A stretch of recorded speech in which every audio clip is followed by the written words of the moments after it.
BJP నాయకత్వంలోని NDA కేంద్ర ప్రభుత్వం నిన్న పార్లమెంటులో ప్రవేశపెట్టిన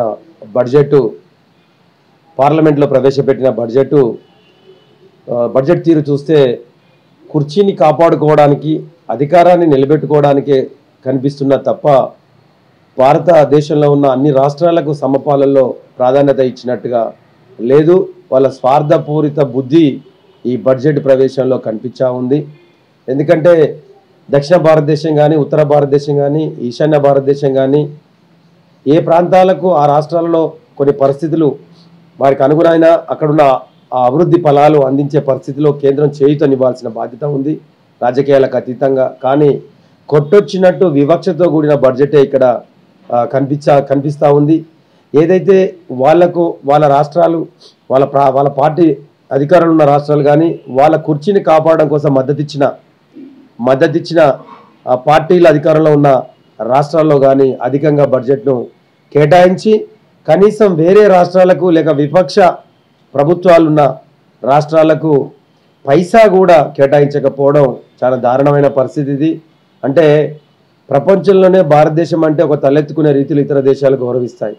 కానీ అదే భారతదేశంలో పాలిస్తున్న పార్టీలు స్వార్థబుద్ధితో వ్యక్తిగతంగా స్వార్థంతో ప్రజలు చెమటోడ్చిన పన్నుల రూపేణ కడుతున్న డబ్బులను అందరికీ న్యాయం చేసే రీతిలో లేక అధికారంలో ఉంటే కొద్ది హెచ్చుతగ్గులు చూయించుకోవాలి తప్ప మొత్తానికే ఉదాహరణకు మొన్నటి వరకు జగన్ ప్రభుత్వం ఏపీలో ఉండే, మొన్న గడిచిన ఎన్నికల్లో చంద్రబాబు నాయుడు గారి నాయకత్వంలో వాళ్ళ ఎన్డీఏ ప్రభుత్వం ఏపీలో అధికారంలోకి రావడం, తెలంగాణలో కేసీఆర్ అంతకుముందుండే రేవంత్ రెడ్డి గారు ముఖ్యమంత్రిగా కాంగ్రెస్ ప్రభుత్వం అధికారంలోకి రావడం జరిగింది. ఏపీకి కేటాయించిన నిధులు కనీసం అందులో ఈ సమంతా కూడా తెలంగాణ కేటాయించలేదు. గడిచిన 10 ఏళ్ళు మరి రీఆర్గనైజేషన్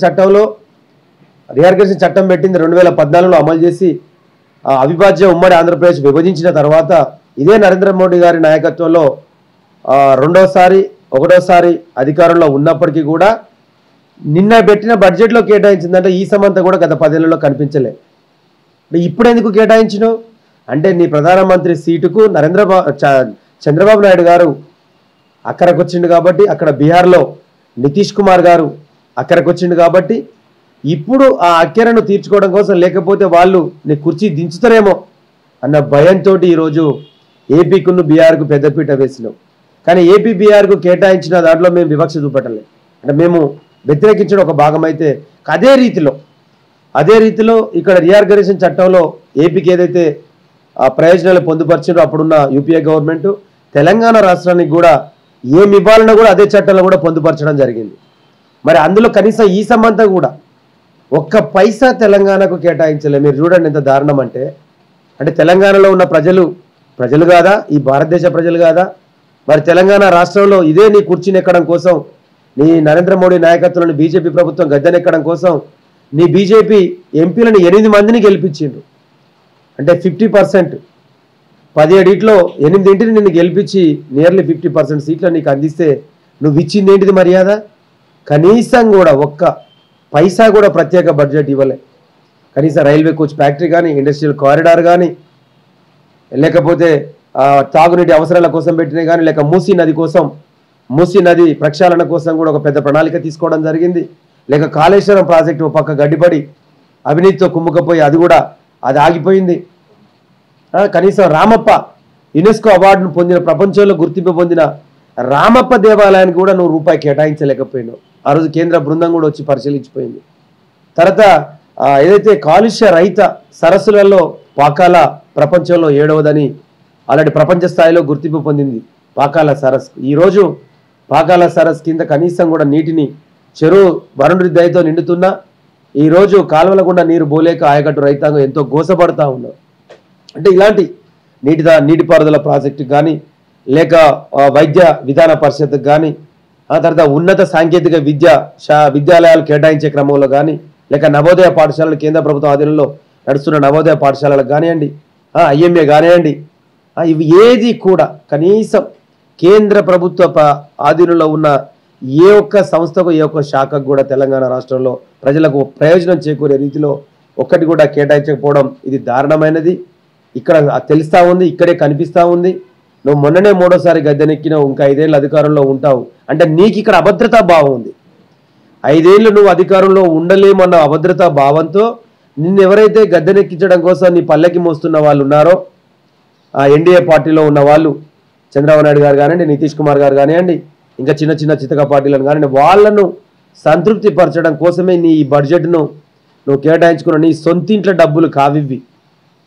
పన్నుల రూపేణ భారతదేశ ప్రజానికం పైసా పైసా పోగు చేసి నీకు పన్నుల రూపేణ చెల్లిస్తేనే అది ఒక బడ్జెట్ రూపేణ ఈరోజు 42 లక్షల కోట్ల బడ్జెట్ను ప్రవేశపెట్టామని చెప్పి గొప్పలు చెప్పుకునే ఎన్డీఏ ప్రభుత్వం, బీజేపీ ప్రభుత్వం, నిర్మలా సీతారామన్ గారు నిన్న 82 నిమిషాలు పార్లమెంటులో బడ్జెట్ ప్రవేశపెట్టి ప్రసంగిస్తే కనీసం 1 నిమిషం కూడా తెలంగాణ ప్రస్తావన లేదు. మీరు చూడండి ఎంత దారుణం.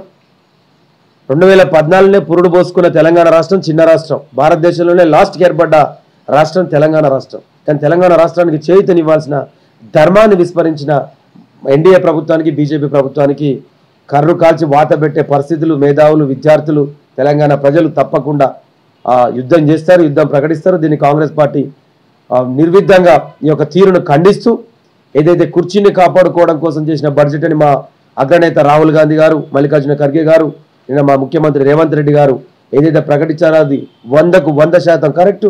దీన్ని తప్పకుండా పార్టీ పిలిపిస్తే ఇది కేంద్ర ప్రభుత్వ కళ్ళు తెరిచే రీతిలో, కళ్ళు తెరిపించే రీతిలో తెలంగాణ ప్రజలు ఒక్కటై నిధుల కేటాయింపులో వివక్షతను ఎండగట్టడానికి ముందుకు సాగుతామన్న విషయాన్ని మీ ద్వారా తెలియపరచుతూ ఇప్పటికైనా ఈ బడ్జెట్ ఆమోదం పొందే లోపు ఏదైతే తెలంగాణ ప్రజల చిరకాల వాంఛగా ఉన్న బయ్యార ఉక్కు ఫ్యాక్టరీ కానివ్వండి, లేకపోతే కాజుపేట రైల్వే కోచ్ ఫ్యాక్టరీ కానివ్వండి, ఇంకా ఏదైతే చాలా ఏళ్ళుగా నినాదంగా మిగులుతున్న ఆ యొక్క స్కీమ్లను ఏదన్నా ఒక దాన్ని కంపల్సరీగా బడ్జెట్ ఆమోదం పొందే లోపు మళ్ళీ ప్రవేశపెట్టి బడ్జెట్లో కేటాయించాలని, దాని సగు నిధులు కేటాయించాలని మీ ద్వారా కోరుకుంటా ఉన్నాం. థ్యాంక్ యూ, నమస్కారం.